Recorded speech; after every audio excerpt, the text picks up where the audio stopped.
Thank you so much for joining me for another episode. I am your host, David, and I am reading from another chapter of the Jeshua channelings. So you can find the book of these channelings and also current Jeshua channelings at www.jeshua.net. And this is run by Pamela, who channels Jeshua, and also Garrett Geelan, who helps her more kind of with the technical side of things. And yeah, she's done several books, and I really want to read the other ones. I am just the world's slowest reader, as my dear listener Pauline can attest. Pauline Edward, you should look her up. She's written several books that deal with sort of her journey out of an early Catholic faith upbringing and just kind of this feeling of needing freedom from these systems that kind of keep her held in place, and kind of the story of her journey forward. It also deals with her penchant for the astrological and how much she can tie that in with sort of the energies and aspects of different eras of, human life. And yeah, I'm actually, she sent me a proof copy of a new book she's writing, and I'm really excited to finish reading it. I got one chapter left, but it's taken me weeks because I'm still doing a lot of very, not tedious, but just time-consuming things, relating to my house, my family. Right now, I'm the housewife, and I have no problem with that. I cook and clean, and also have time to work on this podcast, work on other pursuits that are, kind of trying to figure out mostly what is my future, what am I supposed to be doing other than leaning into who I am. But it's the first time in my entire life I haven't worked for any stretch, so it's been kind of weird, but it's opened up these opportunities for me to do this and to meet people like Pauline, who have let me in on, kind of their journey. And especially with her, I really recommend checking out her books because they really have a nice combination of personal touch plus a lot of good information, especially if you're into astrology and you kind of want to know about, archetypal energies. And I still don't know squat, to be fair. So she's teaching me a lot. She's been really cool about helping me with that. But anyway, shout out to you, Pauline. All right, done with the plug. Pauline did not ask me to do this. Let me be clear. Hopefully she's not bothered that I mentioned her in the podcast. But I want people to check her books out too, because if you like the Jeshua channelings, you'll really like her stuff.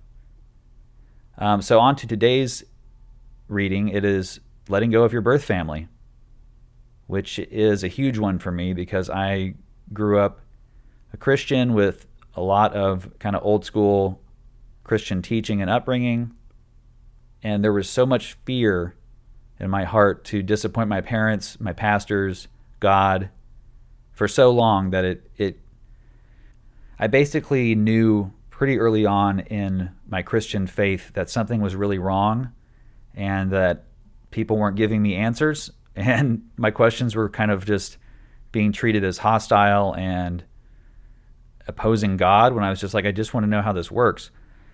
And so it was really hard for me to let go of needing to please people, but that was part of my kind of big breakthrough moment right at the beginning of COVID, was just letting go of this need to make my parents or my wife or my kids love me or think a certain way about me, and just start to actually embrace who I am and let the chips kind of fall where they may. And obviously that doesn't mean just, a big F you to everyone with middle fingers up and just, making it a big ugly display. It's more about just saying, I can't be responsible for your opinion of me. Because if you do that with every single person in your life, you're going to be exhausted trying to live up to every, you're like a puppet playing a billion different roles in a single day, in a single stretch, when you're interacting with all these people who need you to be a certain way and you're trying to lean into that. And I think we all can identify with that feeling. I definitely can. I really want people to like me, and in social situations, I tend to try and be funny and relatable and likable, because somewhere in there, there's a cry out for a need for unity and a need for relationship. But I've learned to really work on that and not be so tied to needing approval from other people, and especially my parents, who I love very much, and I appreciate and respect how much they've done for me in my life, and I know that they do love me and they're good people. It's like, when you fundamentally disagree about how reality is possible or what's behind it, it's kind of like one person speaking, Swedish and the other person speaking Swahili. It's really difficult to establish a common thread when you've kind of gone on such divergent paths.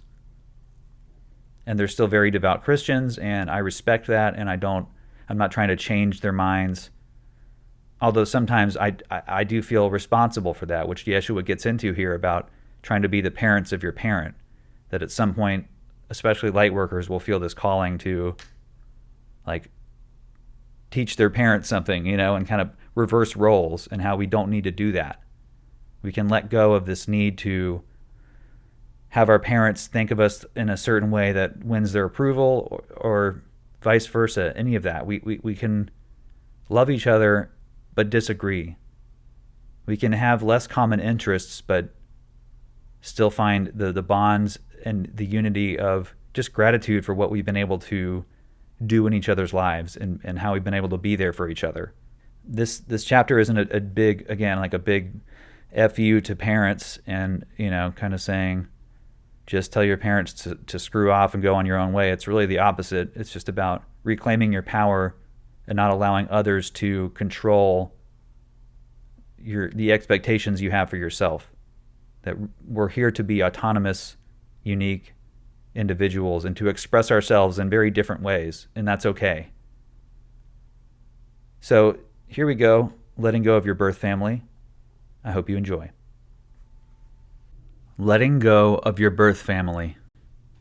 Dear friends, it gives me great pleasure to be with you again. You are all brave warriors. Your very presence in a physical body on earth today speaks of your great courage and readiness to face up to darkness, within and without, and to throw your light on it, the light of your consciousness. You are warriors in the spiritual sense, and your weaponry consists of both compassion and discernment. One does not overcome the fears and illusions of your reality by love and compassion alone. These essential, predominantly feminine qualities need to be complemented by the masculine qualities of clarity and discernment. Compassion enables you to perceive the core of light in any expression of duality.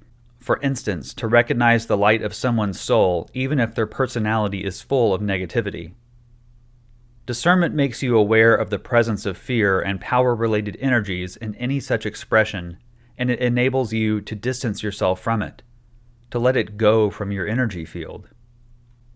To know who you are, you have to let go of what you are not. Discernment helps you let go of that which you are not. Discernment is the energy of the sword, the energy that helps you set boundaries for yourself and find your own way. I call it the masculine energy, and it is a necessary complement to the feminine qualities of understanding and forgiveness. I am stressing the importance of the sword of discernment in this channeling, for it is very relevant to the issue we will discuss today. Today, I would like to speak of your relationship with your parents, and with your birth family in general. When you enter a path of spiritual growth, this issue will at some point be in the forefront of your attention. One might look upon your birth in a physical body as a fall into darkness, if you disassociate it from any notions of sin or guilt. The birthing process is really a plunge into the deep that you have consciously decided upon from some part of your soul. At the core of your soul, you have decided to take upon you this present incarnation, and you felt the trust and perseverance needed to accomplish the mission. However, at the moment when you plunge in, so to speak, you are soaked in a state of not knowing, a state of temporary unawareness. As soon as you enter the material reality of Earth, your consciousness becomes veiled or hypnotized by certain illusions, which are nothing but the deeply ingrained habits of the majority of people on Earth. This is the net that is cast around you.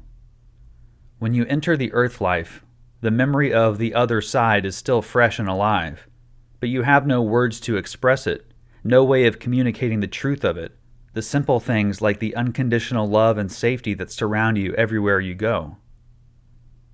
The energy of home is still self-evident to you, like the feel of water to a fish. But then you enter the physical world and the psychological reality of your parents. You reach out to them, you want to keep that sense of home alive, but it seems that you are cut off, like a net cast around the fishy part of you. This is the birth trauma that has physical as well as deeply spiritual aspects to it. The net that catches you as you fall is predominantly spun by your parents' way of being, their basic outlook on life, their ways of relating to themselves, their hopes and desires for you. When you were born, the collective consciousness on Earth was still in the grip of ego-based consciousness, as it is even now. Times are changing, but there is a kind of beginning stage in which things need time to gain momentum before real, fundamental change is actually brought about. At present, you are still in these beginning stages, and the inner work you do is vital in this respect. So when you entered Earth, you entered a reality dominated by ego-based consciousness, and you got acquainted with it through the energy of your parents. When you enter the reality of ego-based consciousness as represented by your parents, you get to deal with a number of pervasive illusions, of which I wish to name 3 important ones. Number 1, the loss of mastery. The first illusion is the illusion of the loss of mastery. This illusion makes you forget, while you grow up and become an adult, that you are the creator of everything that happens in your life. Most people do not recognize what happens in their life as their own creation. They often feel they are a victim of greater powers that make and shape their life. This is the loss of mastery. Number 2, the loss of unity. With the plunge into collective human consciousness as portrayed by your parents, you also lose your sense of unity with all that lives.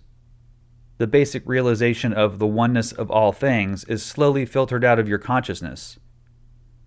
You are encouraged to build your own ego. According to ego-based consciousness, we are all essentially separate beings, struggling for our own existence, struggling for survival, nourishment, and acknowledgement. We seem to be confined to our own body and locked into our own psychological reality with no true and open connection to the other. This is the illusion of separation and the tragic sense of loneliness that accompanies it. Number 3, the loss of love. And then there is the loss of love, meaning the sense of unconditional joy and safety that belongs to the very heart of you, like a natural birthright.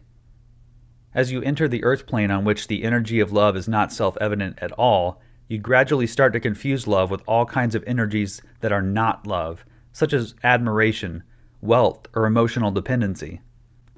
These confused notions of love affect your relationships and basically make you continually search for something outside of you to regain that sense of unconditional love that is actually deep inside you. How these illusions or losses affect you depends on the specific energy of your parental house and your family environment. Generally, the parental consciousness is a mixture of ego and heart, of fear and light. There are certain areas in which your parents are likely to be very attached to or hooked up with the illusions mentioned above. But at other points, they may be quite enlightened, for instance by having experienced suffering and inner growth in some area which opened up their hearts. The specific way in which they are stuck in the illusions of ego-based consciousness is different for each parent or family. When you enter this specific configuration of energies that makes up your birth family, your consciousness is wide open with hardly a sense of personal boundaries yet. As a baby, you take in your parents' energy very thoroughly, like a basic imprint that has a deep effect on how you experience things later. There is no filter yet. It is only much later when you become aware of yourself as yourself, roughly during puberty, that you grow the consciousness needed to sift through these energies and find out what feels good and natural to you and what does not. First, you attach yourself very strongly to the paradigm of your parents, and then as you grow older and gain more self-awareness, you start to question your parents' outlook on things, as you are looking for your own sense of identity. This psychological growth process is very much akin to the transition from ego-based consciousness to heart-based consciousness. The natural stages of Earth life, The biological and psychological cycles and seasons correlate with natural growth stages in the spiritual sense. The transition from ego to heart-based consciousness often runs parallel with overcoming the limiting, fearful energies that controlled your birth family. The cosmic birth trauma that you experience when you were born as an individual soul is to some extent repeated every time you begin a new earth life. At the time of your birth, your parents belong to the energy of the earth. They have already adapted to this dimension, to the laws that apply here. Often these are limiting laws which are not at all self-evident to the child. The parents thus represent the ego-based consciousness for the child, the energy of the three illusions. The child meets these through the parental home, and the way in which they have taken shape in the parents will influence the child strongly for the rest of its life. Especially in the first 3 months, the child takes in its surroundings very deeply. The energies of the parents sink into the child's consciousness unhampered by rational thought or defense. On the other hand, there is still a piece of heaven in its memory, a part of the child's consciousness that is untainted by the illusions, that knows love, mastery, and oneness as the natural state of being. This awareness collides with the ego-based energies around it, and this is a deeply painful conflict. It can make the child want to turn around and go back home. It can cause grave resistance to life at the very start. It is actually the cosmic birth trauma repeated over again.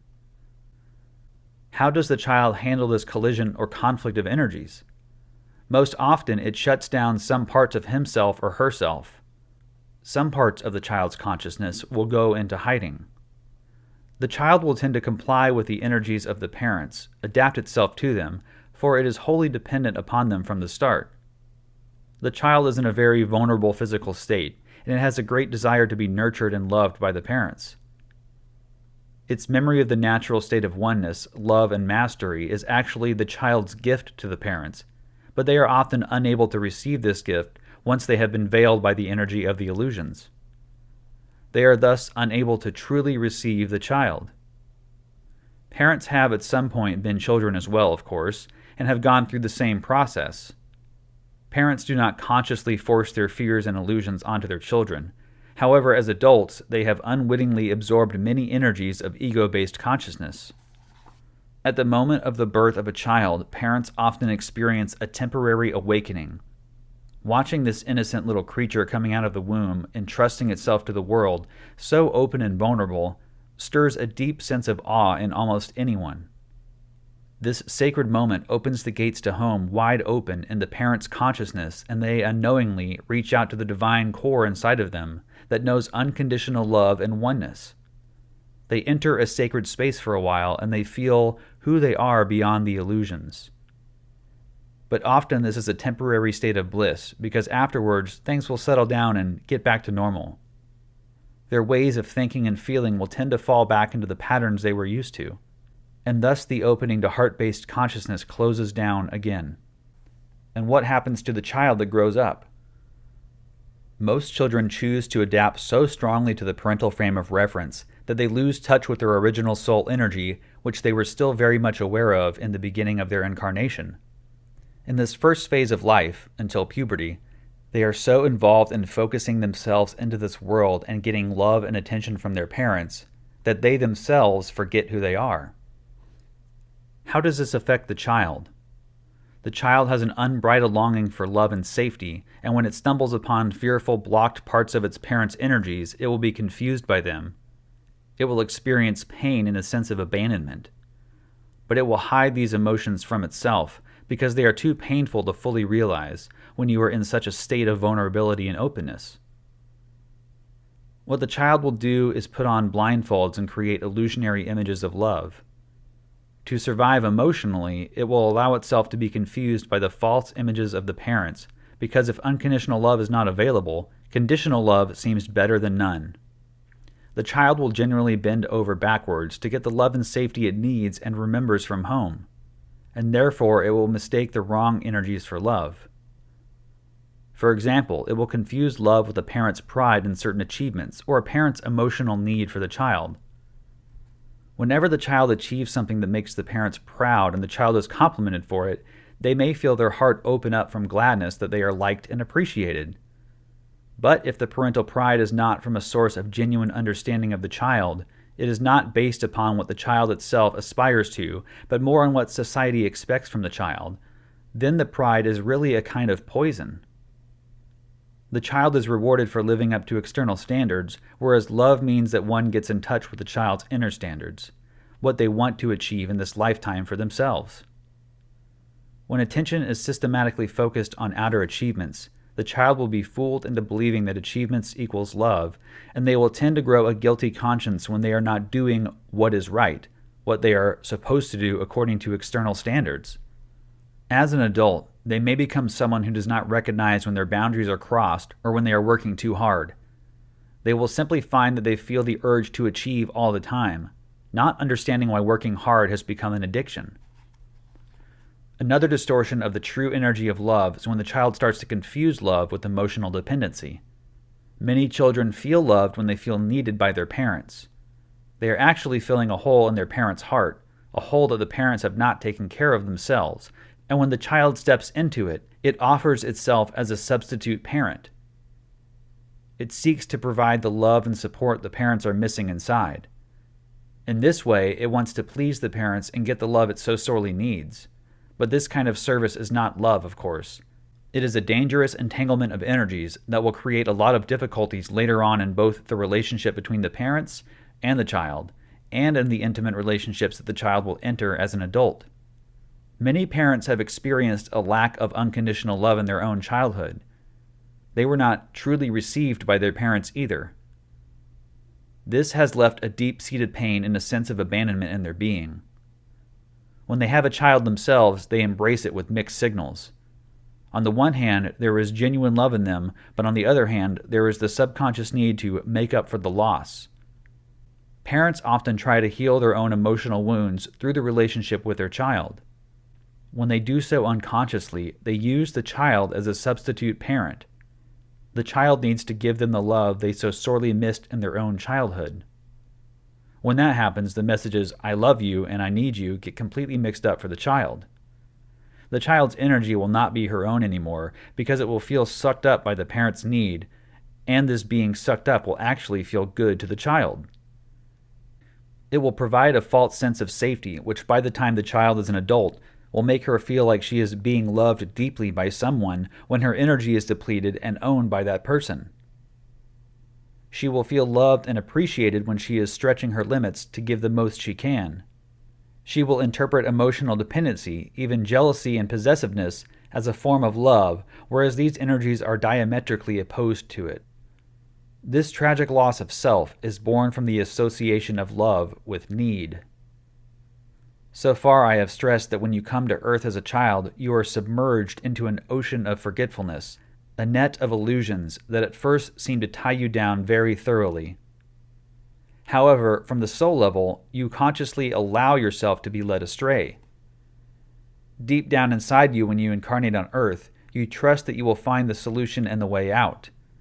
It is your mission to find the way out of the illusions and to bring the energy of the solution, the energy of love and clarity, out into the world, available to others. At certain times in your life, there will be opportunities and possibilities that will help you fulfill this mission. As you grow up, you will meet certain people or situations that will invite or challenge you to find out who you are. You will be gently pushed or, if you are stubborn, violently provoked by life to detangle the knot. You need to let go of the false image of love that were part of your upbringing, part of your parents' energy. This may trigger an identity crisis similar to what has been described in the first part of this book as the first stage in the transition from ego to heart. It may seem that nothing is certain anymore and that everything you believed in is under scrutiny. Indeed, your soul will leave no stone unturned to bring you home. Your soul will knock on your door incessantly until you open it and set yourself free. Major events in your life are always geared to offer you opportunities to grow and return to who you are. But it takes courage and determination to get to the bottom of this quest and to regain the energies of the newborn child, untainted by the illusions of the loss of mastery, love, and oneness. You will likely find yourself opposed to your own soul energy for a while, for it may lead you astray from what you regarded as normal and befitting for you. Your soul may seem a wayward guest to you as you have been getting used to the ways of the world, the ways of your birth family. It takes both the male energy of self-consciousness and discernment and the female energy of love and understanding to release yourself from ego-based consciousness. Regarding your parents, discernment means that you distance yourself from the fear-ridden and limiting energies they have fed you. Remember the importance of the energy of the sword that I mentioned in the beginning. To let go of your birth family in the spiritual sense, you need to be able to distinguish between their energy and your own, and you need to be able to cut the cords that limit and suffocate you. This is not primarily about expressing anger and frustration to your parents or telling them where they were wrong about you. It may be a good thing sometimes to try and make clear to them your position on things or your feelings about them, but in many cases, they may not understand what you are trying to tell them. They may not resonate with the part of you that is different and at odds with their outlook on life. Releasing the ties to the parental energy means first and foremost to release the energy from your own mind and emotions. It is about looking within and finding out to what extent you implicitly live by your parents' set of illusions, by their do's and don'ts, which were based on fear and judgment. Once you are clear about this and you allow yourself to let that go, you will be free to forgive them and really leave the parental house. It is only after you sever the cords on the inner level and take responsibility for your own life that you can really let your parents be. You will have clearly said no to their fears and illusions, using the sword of discernment, but at the same time, you will see that your parents are not identical with their fears and illusions. They also are children of God, simply trying to fulfill their soul mission. Once you feel this, you can feel their innocence and you can forgive. In a sense, you have been the victim of your parents as they represented ego-based consciousness in your childhood. You have temporarily and partly lived according to their illusions. In a way, you had no choice as their child. However, to transcend your sense of being the victim here is one of the most powerful breakthroughs you can have in your life. It makes you a free person when you can recognize the deep energetic imprints from your childhood and consciously decide which ones benefit you and which ones you'd rather let go. This is mastery. You then no longer subconsciously adapt to the wishes and longings of your parents when they are not your own. At the same time, you no longer rebel against them either. You can see the false images they offered you as simply not belonging to you, period. You do not need to judge your parents for burdening you with these aspects. You can be loving and discerning at the same time. One might say that you were introduced to ego-based consciousness through your parents, and you transcend it through them as well, by letting them go in love and forgiveness, and by recognizing yourself as the independent master that you are. Lightworkers and their parents. At this point, I would like to speak specifically about the lightworker soul in relation to his or her birth family. Lightworkers often carry within them an extra assignment in regard to their parents or birth family.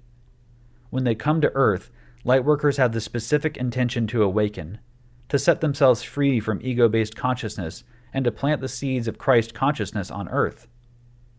More strongly than others, lightworkers want to teach and heal others, helping them grow towards a heart-based consciousness. For that reason, many lightworker souls are born with parents or in families which are heavily stuck in the reality of ego-based consciousness.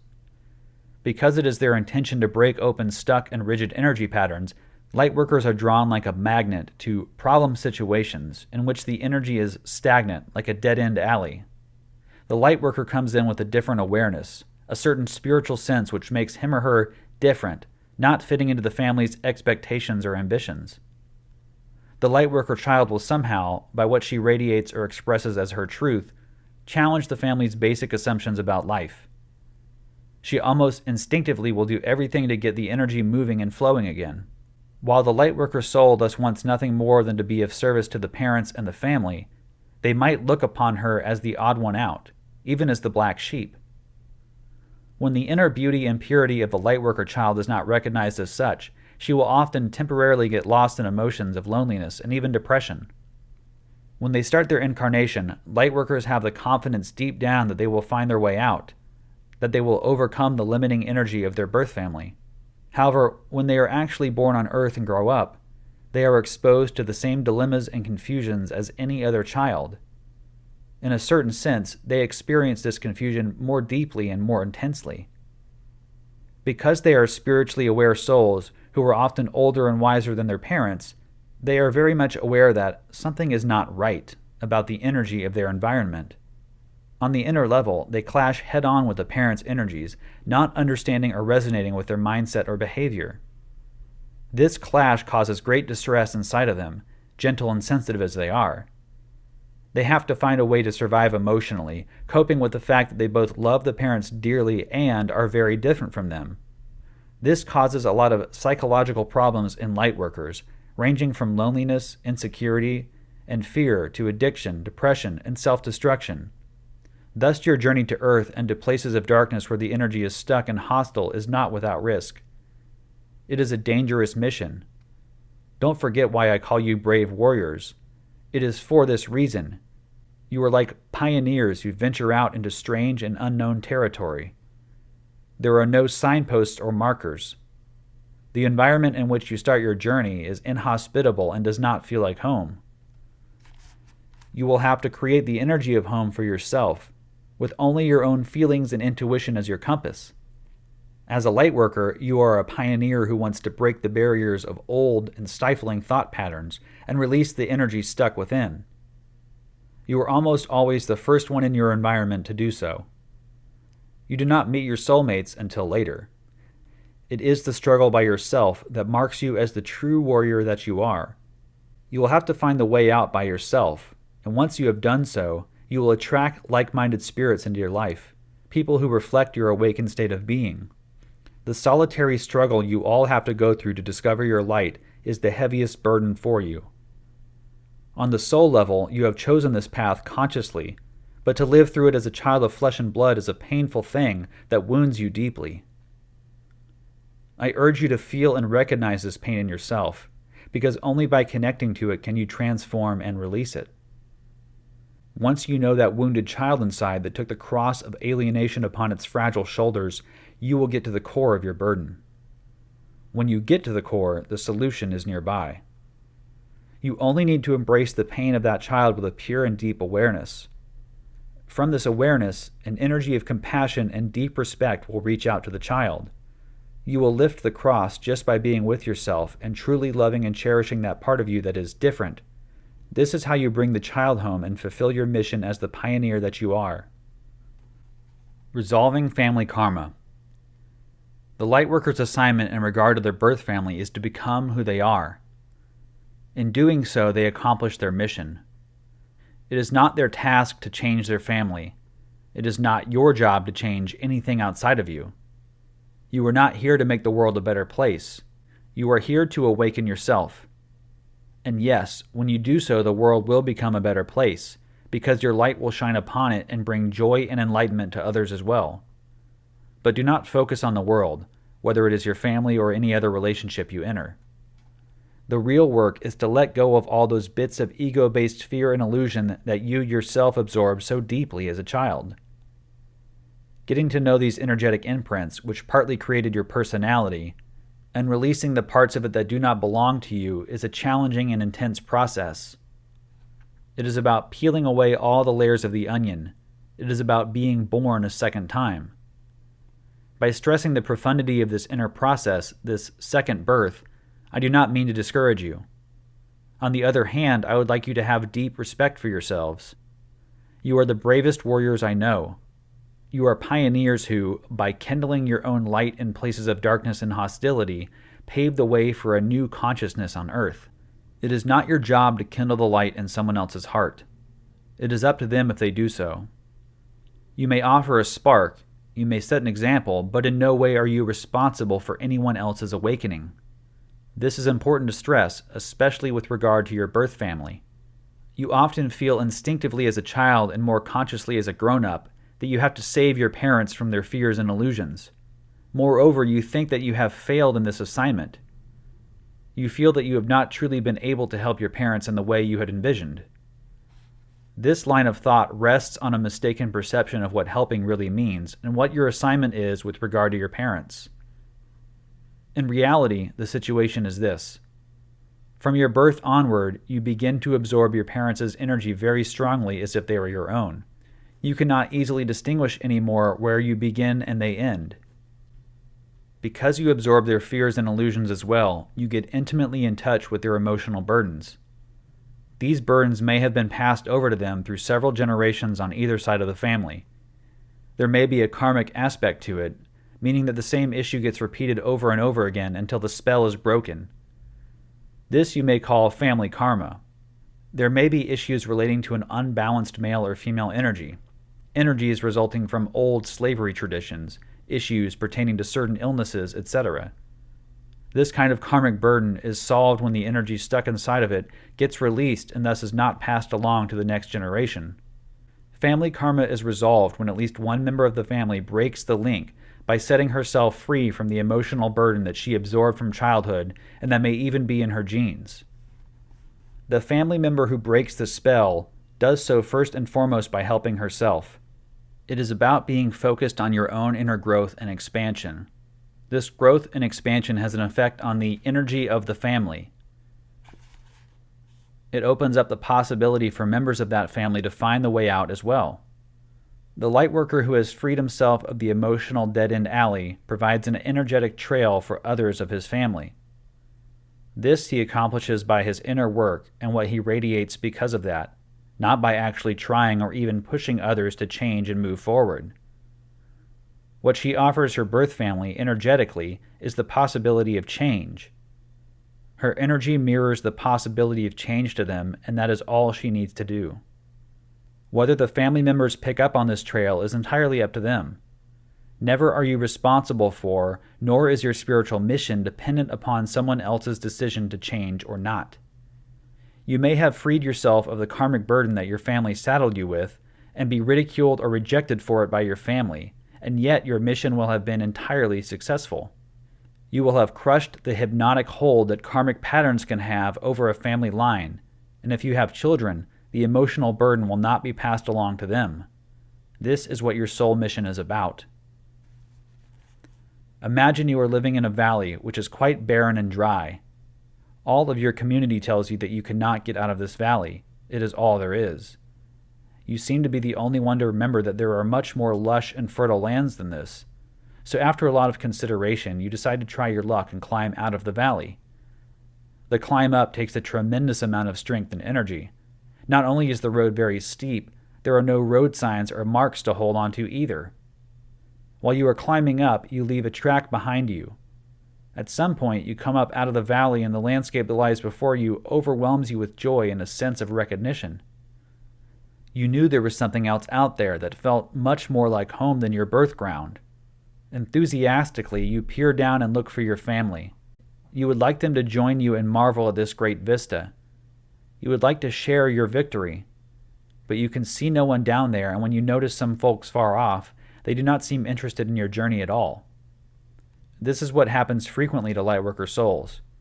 I ask you not to mourn the loss of your family in this respect. You will have offered them a great service by walking out of the valley, by clearing the way and leaving a track. This track will stay there, and it will be used one day by anyone who wants to climb out of that particular valley. The track is an energy space that you have made available to them. It is the building of this track that was your purpose when you were born with these parents and in this family.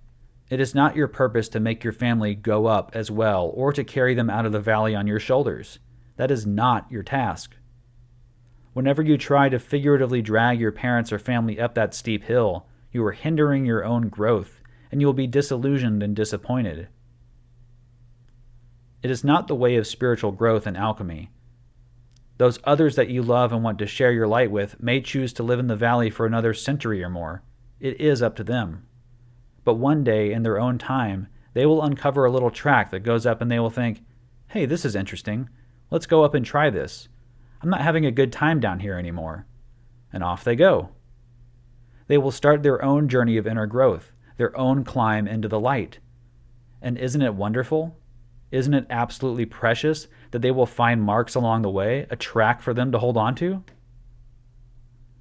They will have to go through their own struggles, but they will have a beacon set out for them which lightens their journey.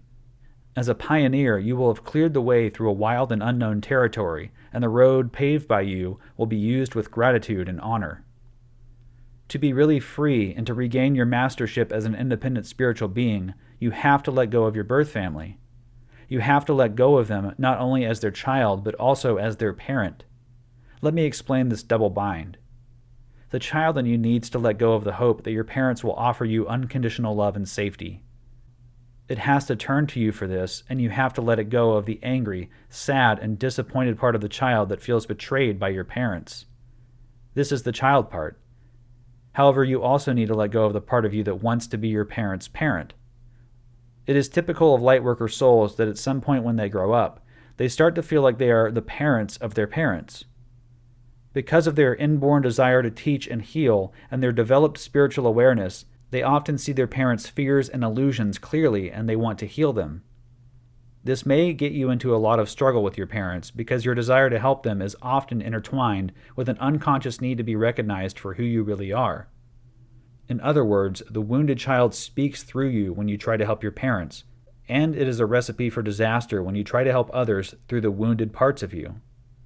You will end up more wounded, and your parents will likely end up upset or confused.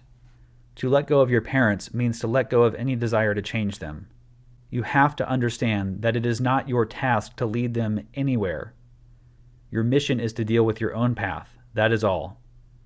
After you have truly parted with your parents, letting go of the double bind, you will find a new space opens up between you and them, much more free and open.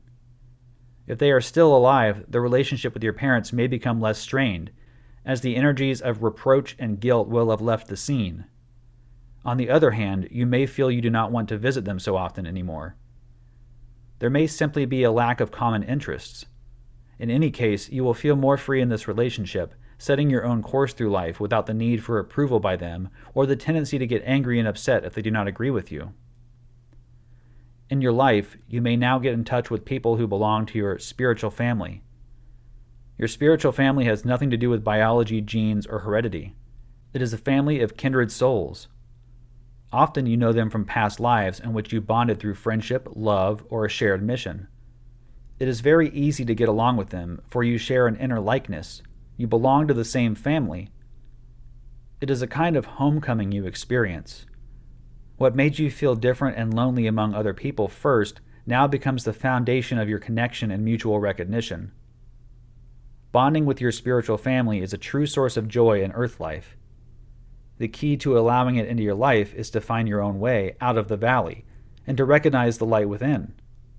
When you are able to recognize your own light in an environment that does not mirror it back to you, you become independent and free. Unburdened by the karmic aspects of your history, the fears and illusions that held you down, you will attract relationships into your life which are based on love and respect and which reflect your awakened divinity. End of chapter. Again, thank you so much for listening, and I hope you found something tangible or helpful with what I just read from that chapter. It really did help me a lot, kind of contextualize my feelings in relationship to my parents and how I need to let go of this need to save them the same way I would want them to let go of their need to save me. And just to let each other be who we are, trusting that we're always going to be connected to this endless divine inspiration and creativity and joy and love and all of the things that are good. We might believe in different ways to it, and I might very much disagree with, a religious approach, but it doesn't really matter because, again, we're not in a competition here, and there aren't the consequences we think they are for getting things maybe what you would call wrong in this life. Because I believe we have many opportunities in lives to figure out whatever we want to learn and have these dynamic experiences to help shape our future realities in a way that is far more beneficial than if we had just kind of taken it all in from the head and just observed it and went, I wonder what that's like. It's like watching someone skydive versus actually skydiving. It's a really big difference, right? Like watching someone do an extreme sport on TV and then actually doing it are just wildly different experiences. And I think that's the same reason we incarnate in these bodies, because we want to have these wildly different experiences that vary greatly. I apologize for the ambient noise. It's either a lawnmower, a plane, a car, a rock truck. What other things make a lot of noise around here? A train. I'm not quite close enough to the port to hear the boats, but I mean, everything but. You know what? Again, it's gratitude, right? I can be grateful for where I live, or I can focus on, it's always noisy and this podcast is hard to record, but so what? Life has all these dynamic experiences, and it's always my choice how to respond to them. It's always your choice how to respond to the things that happen to you. It's your choice whether you engage with your parents in a way that is hostile and with a need to either win them over to your side or have them believe the same thing about reality that you do, or releasing that and saying, you know what, we're on our own journeys. I don't know what point their soul is at, and I don't really know what point my soul is at. So why don't I just take a couple steps back and, breathe on it, meditate on it, put love into it, take the judgment out, take the anger and the need to change someone else or be changed. It's really hard to find a flow in this life because we have so many chaotic energies available to us. And even when we get into a flow, there's all these disruptive forces that take us off center. And so it's a constant act of recentering. And it's the same way with approaching how do I deal with my parents. It's kind of having to get thrown off track by disagreeing with them greatly on a number of things and then just recentering and saying, but I love them. I can find common bonds and things that we can unite over, but even if they're, only a few things, be grateful for those. I don't need to despair or dread the loss of relationship because I don't share the same faith. Because truly, I don't think there's going to be any separation ever in the long run. Like, we're all going to be unified in a way that transcends every experience we had here of separation. And this will all have felt worth it, I believe. I don't think this what feels like a torture chamber sometimes was ever going to be just for nothing. Your pain always has a value, something that you're learning that is invaluable. So anyway, there's my usual sermon, rant, whatever. I appreciate you listening to it. And again, share this with somebody that you think is weird enough to enjoy it, and hit the like button, subscribe, do all the things, I guess. I don't know. Do what you feel led to do. Doesn't matter if you boost the algorithm or not. Yes, I would love more people to hear these channelings, and if people are getting any value out of my words, then I guess great, let more people hear that. But I'm not looking for validation from people. I really appreciate hearing really kind emails and words from people about, the impact maybe that the discussions are having on them, but it's not like a unbalanced ego trip for me. And I should say unbalanced ego instead of just throwing ego out there as like a negative thing. Because I do that a lot. I say, when you're lost in ego, blah, blah, blah. But what I should say is when you're lost in unbalanced ego, or when you're engaged in an unbalanced ego situation, it's not like ego is bad, because without ego, we couldn't even project ourselves into the physical reality of Earth. That's what, the creative part is something that you have to manifest physically, and that's where the ego comes in. So the heart is creating all of this wonderment and joy, but the ego has to actually manifest it into reality.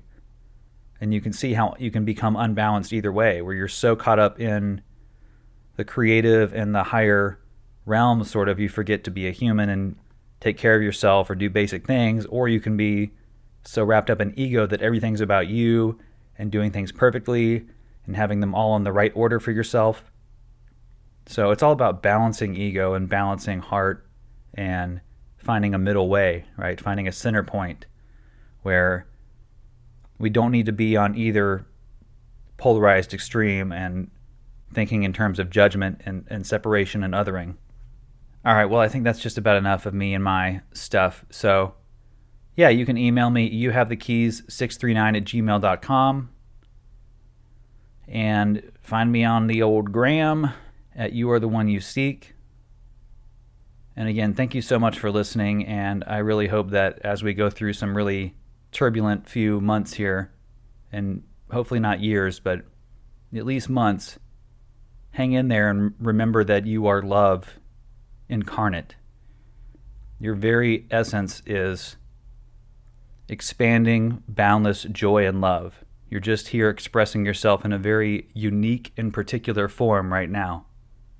But you have all of the ability to release all the things that hold you back. Remember that and go in love and light and namaste.